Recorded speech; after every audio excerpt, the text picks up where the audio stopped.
দেখ বাবা, এই সামনে যত দূর পর্যন্ত তোর চোখ যায় তত দূরই শুধু তোর সম্পত্তি। এই বিশাল সম্পত্তি, কল কারখানা, ব্যবসা বাণিজ্য, ব্যাংক ব্যালেন্স, বাড়ি গাড়ি, সবকিছুর উত্তরাধিকারী একমাত্র তুই। কি? এই ছেলে এই বিশাল সম্পত্তির মালিক? বাহ, ছেলেটা মাশাআল্লাহ দেখতে অনেক সুন্দর। আর জাহিদ সাহেবের ব্যাপার তো আমি অনেক আগেই শুনেছি। তার অনেক ধন সম্পত্তি আছে, পাহাড় সমান সম্পত্তির মালিক সে। তুমি ভেবো না বাবা, আমি সবকিছু দেখে শুনে রাখবো। আমি জাহিদ সাহেবের ছেলে, তোমার থেকে কোনো অংশ কম না। বাহ বাহ বাহ, ছেলের বয়স কম হলেও গর্জন সিংহের মতো। এই ছেলের সাথেই আমি আমার মেয়ের বিয়ে দেবো। তাহলে এই সব সম্পত্তির মালিক হব আমি। আর আমাকে টাকা জমিয়ে কষ্ট করে আর সম্পত্তি জোগাড় করতে হবে না। কিন্তু বাবা, সবসময় একটা কথা মনে রাখবে, এই সম্পত্তির মোহে পড়ে কখনো অন্যায়কারী হবে না, দানশীল হবে, দয়াবান হবে। আর যেখানে কঠোর হতে হবে সেখানে কঠোরই হবে। তা না হলে সুযোগ সন্ধানী মানুষগুলো সুযোগ নেবে। ঠিক আছে, তাই হবে বাবা। হ্যাঁ বাবা, এবার চলো, তোমাকে আমাদের ফ্যাক্টরি গুলো দেখাই। ঠিক আছে, চলো। যাও যাও, দেখে রাখো বাবা, তুমি আমার মেয়ের একমাত্র জামাই হবে। তোমার সব সম্পত্তি আমরা ভোগ করব, আরামাইসে জীবন যাপন করব। কৃপণতা তার কম করিনি, না খেয়ে পেটে বস্তা বাঁধার মতো অবস্থা করে 10 বিঘা সম্পত্তির মালিক হতে পারি। যাক, আল্লাহর কাছে অনেক নালিশ করলেও মেয়ে জন্মের জন্য শুকরিয়া, লাখ লাখ শুকরিয়া।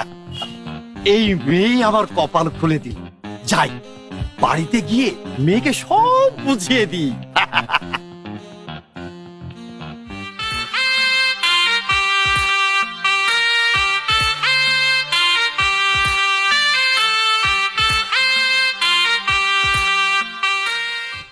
মাওপো,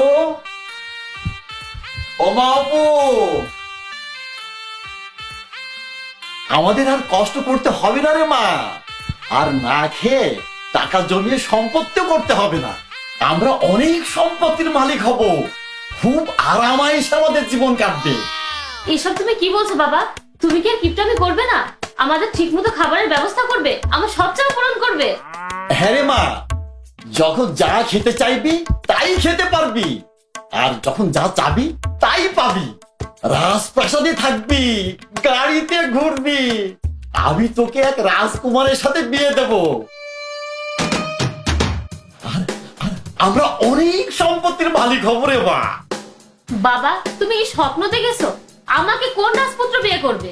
আমি কি রাজকন্যা নাকি? আমি তো এক সম্পদ লোভী কৃপণের মেয়ে।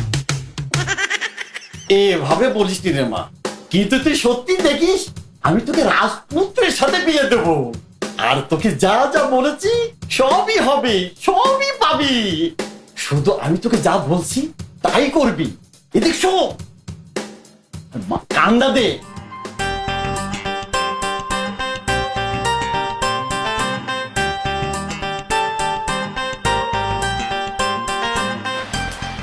কিন্তু বাবা, এত ছোট একটা ছেলেকে আমি বিয়ে করব?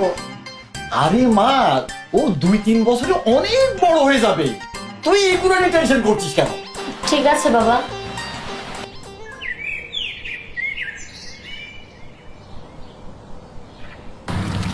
এই, কোথায় যাচ্ছ?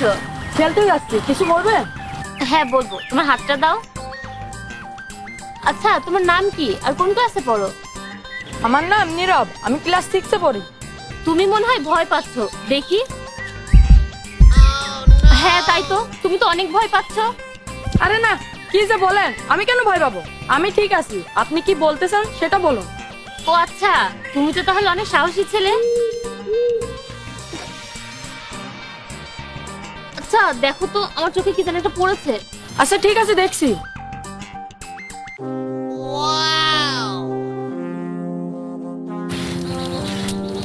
আচ্ছা ঠিক আছে, মনে হয় বের হয়ে গিয়েছে।